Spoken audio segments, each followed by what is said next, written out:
Good morning, praise the Lord. ઈશ્વરનો આભાર માનતા આવો આજનું વચન જોઈએ. કૃપા કરીને અમને યર્દન આગળ જવા દઈને ત્યાંથી દરેક જણને એક એક ભારોટીઓ લેવા દે ને ત્યાં અમારા માટે રહેવાની જગા કરવા દે. તેણે ઉત્તર આપ્યો કે જાઓ. બીજો રાજા 6 અધ્યાય ને બીજી કલમ. આજનો વિચાર. ખ્રિસ્તમાં પ્રિયવાલા મિત્રો, પ્રભુ ઈસુ ખ્રિસ્તના ઉદ્ધારક નામમાં આપ સર્વને આજની સવારની પ્રેમી સલામ.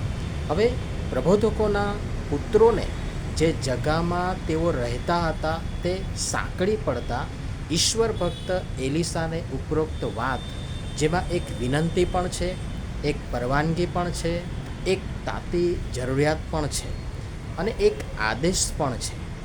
હવે મોટા ભાગે આપણે બધા ભૌતિક વાનાથી જ ટેવાયેલા, એટલે એઓનું ભૌતિકતાની જરૂરિયાતના સંદર્ભ અથવા અનુસંધાનમાં જ લાગુ કરી બેસીએ છીએ. પણ એની સાથે અહીં બહુ જ અગત્યનું અને તાકીદનું, જેને આપણે પ્રથમ સ્થાને, અગ્રસ્થાને ને અગ્રિમતા આપવાનું છે, એ મિશન કાર્ય, સુવાર્તિક કાર્ય, બચાવનું કાર્ય, પ્રભુના રાજ્યની, પ્રભુની મંડળીના વિકાસ અને વૃદ્ધિનું કાર્ય, નાશમાં જતા જીવનોને બચાવવાનું કાર્ય જે છે, તેમાં દિન પ્રતિદિન વધારો કરવાની વાત પણ છે, જે આપણે ધ્યાને લેતા નથી.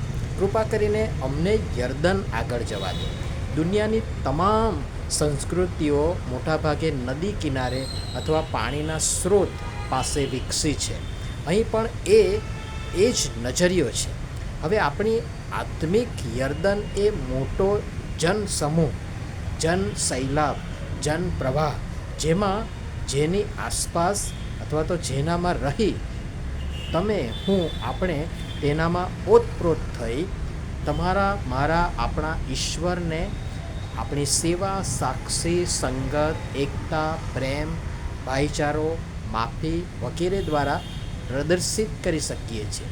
અને ત્યાંથી દરેક જણને એક એક ભારોટીઓ લેવા દે ને ત્યાં અમારા માટે રહેવાની જગા તૈયાર કરવા દે.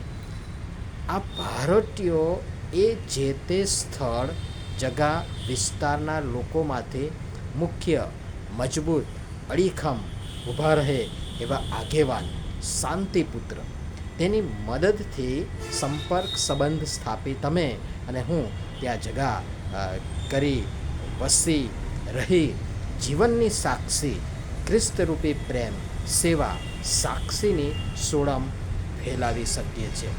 અને એલિસાએ ઉત્તર આપ્યો, જાઓ. પ્રભુએ આપણને પ્રત્યેકને એ શાહી આદેશ આપી દીધો છે, જે માઠીની લખેલી સુવાર્તા એનો 28મો અધ્યાય 19-20 કહેવામાં આવ્યું છે.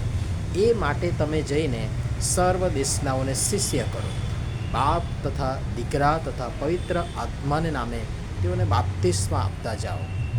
મેં તમને જે જે આજ્ઞા કરી તે સર્વ તેઓને પાડવાનું તેઓને શીખવતા જાઓ.